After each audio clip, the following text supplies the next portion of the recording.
Hi, I'm Kelly Summers, your director for the Kansas State Nurses Association.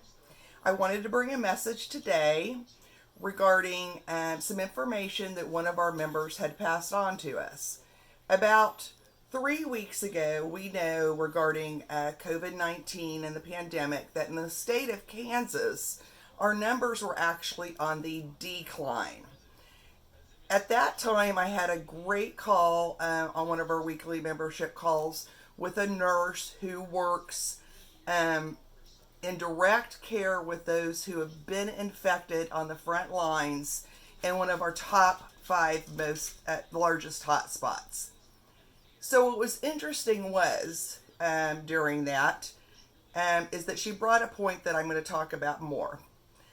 Today, we are now, and we've seen in the past week that in Kansas we're now on the incline. And we didn't see that discussion prior. And I wondered why. And I have been thinking this whole time, well, you know what? There's only one person that I ever heard mention that today we could be on an incline, and that was a nurse. This nurse that I talked to said, I'm afraid when we get near the holiday, July 4th, our numbers are going to increase, and are we going to be prepared for that? The second thing that she brought up, which is interesting, is that she brought up the presenting symptoms when someone comes into the hospital. And the presenting symptoms have not been the typical respiratory or the fever. And we discussed that they're actually diarrhea, nausea, and vomiting.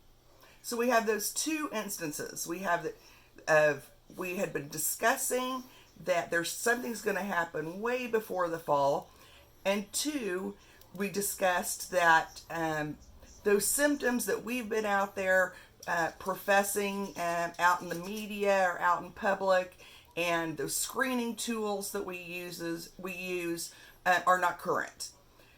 So with that and all the other information, I said, you know what?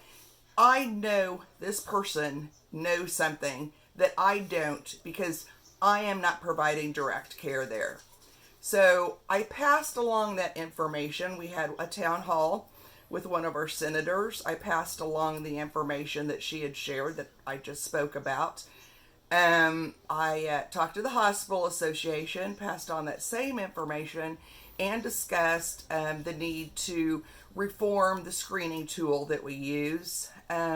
I was on a town hall just this Monday with Dr. Norman and expressed that same concern going forward. Also, obviously, we're already in an uptick, and it was a great conversation, and I appreciated that also. So I think right now what we need to see is, and we've always needed to see, is the value of a nurse. A nurse is not the problem. The nurse is the solution. Well, let me say that again. The nurse is not the problem. The nurse is a solution. A nurse does not to be right now, and does not need to be furloughed, have her hours cut, her pay decreased, being given severance packages right now. We need to start listening to our nurses. Our nurses need to be at that decision-making table. We need to make sure that they are being utilized. If they can't be utilized in their workplace, that we're utilizing our nurses in the community to help educate and to help do research. And really, a nurse needs to be at the table of every decision-making process right now and going forward. So I will continue to push for those issues and more, because I know a lot's going on with us. But I just, I appreciate all the stories that are coming in. I appreciate everybody's participation.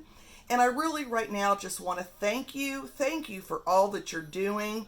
And to remind you, we have a town hall with Senator Boyer on Monday. So please register for that by Saturday night. And that I've had a discussion today, and we are in the works for having a town hall with Dr. Norman, KDHE, and that will be announced shortly. So I want to thank that nurse in particular. Your story was inspiring, as is everybody else. Thank you.